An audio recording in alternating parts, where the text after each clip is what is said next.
What is up, you guys? Welcome back to the show today, and I want to talk to you about the theory of constraints and why you can't grow your business as a result of it. Let's get started.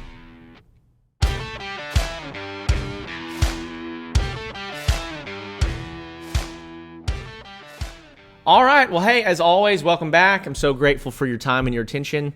I sound like a broken record. I know I say it every single time, but I mean it every single time. So thank you for tuning in.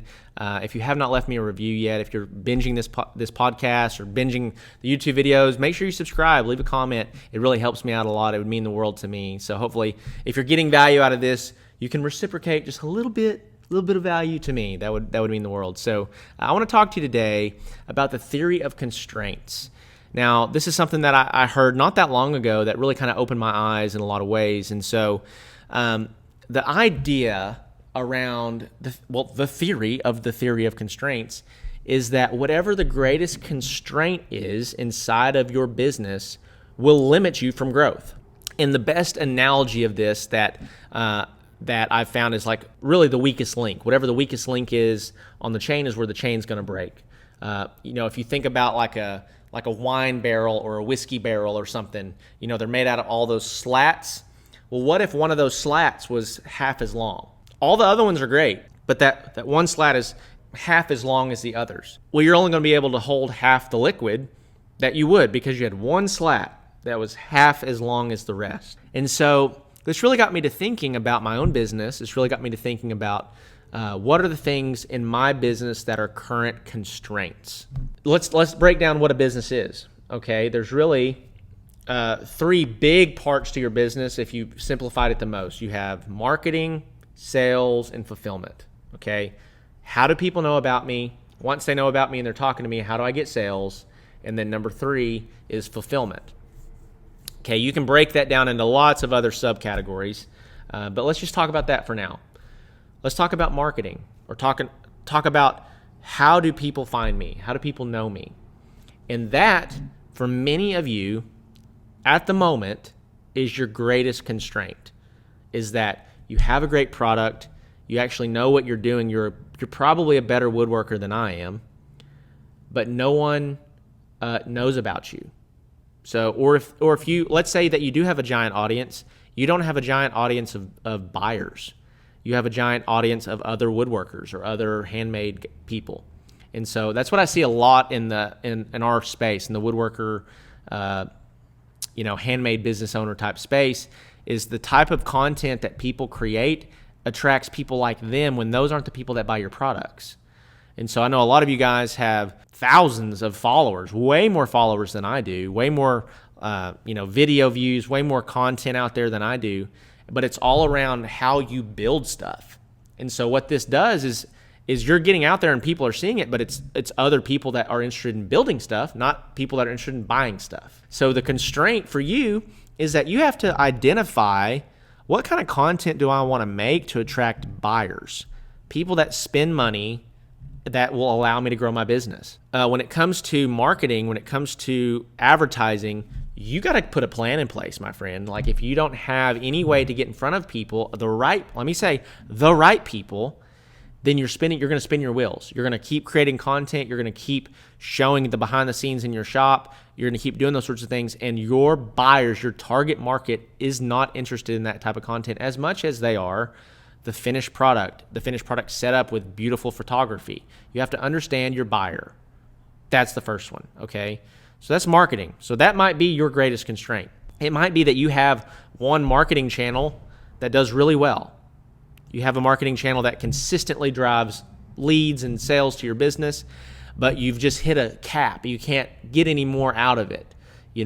Well, then your greatest constraint is opening up into other marketing or advertising channels or avenues. And how do I expand into a different area of business? That could be a potential constraint. Number two is sales. I know a lot of you guys have a website. You have a great social media following, but when you go to your website, it's not clear. It's not easy for people. And if a confused mind is a mind that will not buy, okay? If somebody comes to your website and they don't know how to place an order, or it seems like they have to come up with and this is another big giant mistake I see a lot of woodworkers make, is we can do anything. Hey, we can do anything. We can make your dreams come true, right? Well, a lot of people don't know what their dream is. They don't know what design they want. They don't, you might be a pretty decisive person, but most people aren't. And so if they come to you and they're like, hey, I know you're a woodworker, I know that you can build custom stuff, but I don't know where to start. Well, it's so great to have standardized products to where they can start from. And so a lot of you guys, I see where maybe even you have products on your website or you have photos on your website, but the only way that somebody can order is if they fill out a form. People don't order filling out forms on websites. Okay, I'm just going to say this again. This is not something that you hear people that are crushing it selling stuff do. There are lots of guys out there that are great content creators in the woodworking space. And they're making the majority of their money, guys, from either doing just really expensive products like $20,000, $30,000 products. I think of guys like Jory Brigham, that he's building these incredible like solid walnut ping pong tables that are 20 grand. Like you have those guys. They only have to have a project, 1 or 2 projects a month to crush it. But you also have to be like incredibly skilled. Okay. Not to say that somebody listening to this isn't, but I'll just be honest, I'm not as good as him when it comes to woodworking. So what I've been able to do is I've been able to find products that serve the middle class, the upper middle class and the wealthy, that look great, that are appealing, and I've tried to make it as great as we can make it. And we sell products that are anywhere from $1,000 to $8,000. That's kind of our spot, our niche. And so, but for a lot of you guys, from a sales perspective, your bottleneck, your constraint is that you don't have a clear and easy way for people to buy. And so that's why I always recommend having like a Shopify website where you actually create products and there's a buy button attached to the products where you can create actual variants that people can customize on their website and they can buy on the website. And I'll just be transparent. I have a website and not a whole lot of people buy on the website, but they can at least go to the website, get an idea of what we have to offer, look at pricing, and then they start conversations with us.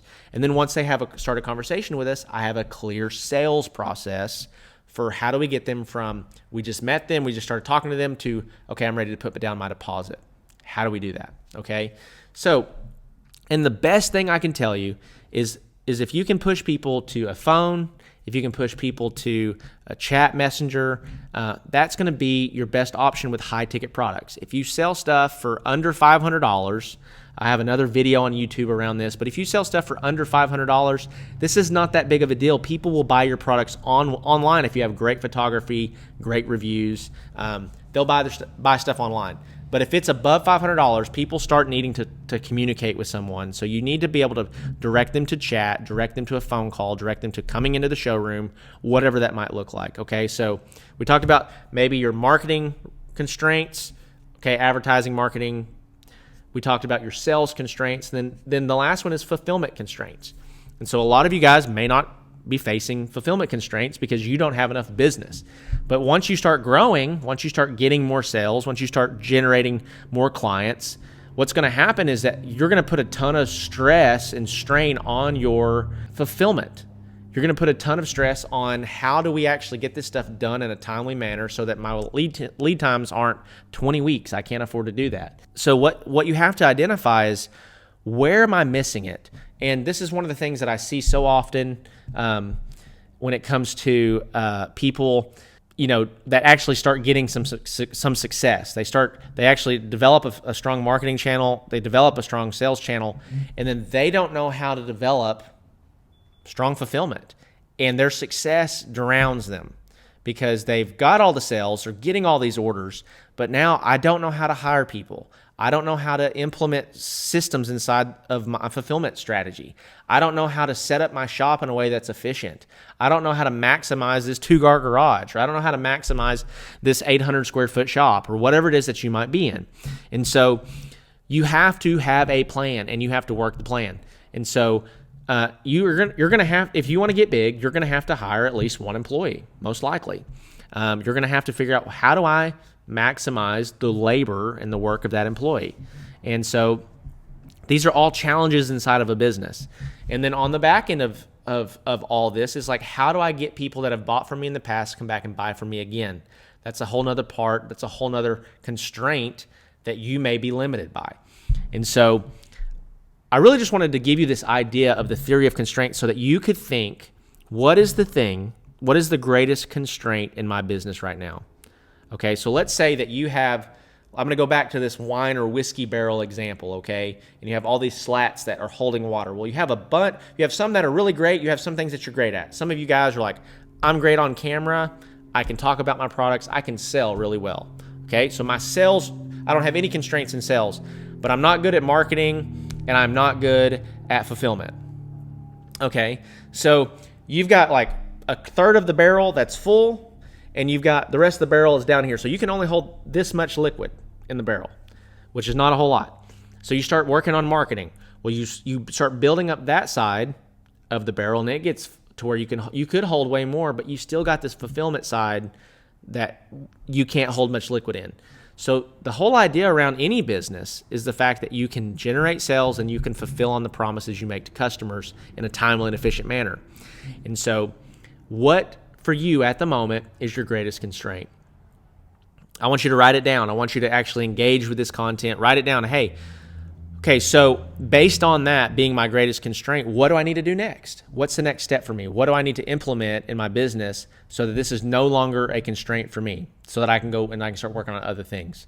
And so if you don't know where to start, or even maybe if you've identified it, but you're just beating your head against the wall and you don't know how to get past it, that's why we have the Woodworking Business Accelerator program. And so this is the coaching program that I've created to help woodworkers like you all around the country scale from, if you're anywhere from $2,000 to $10,000 a month right now, help you scale to that $20,000, $30,000, $40,000 a month mark and start actually making the income you want to make, but then also give you the systems you need to be able to handle that. And so if that's you, click on the button below. I got a link somewhere around this video or this audio to where you can click and you can check that out. And so if you're watching this on YouTube, if you've been binging any of this content and you have not subscribed yet, man, that would mean the world to me. Like the video, leave me a comment, let me know where you're tuning in from. And so hopefully this helps you. That's my goal. That's my heart, is to help you in every single thing that I do with this podcast and with this content. So with that being said, guys, I'm going to wrap this episode up. Thank you again so much for lending me your ear for a little bit. And I will see you guys in the next one. Peace.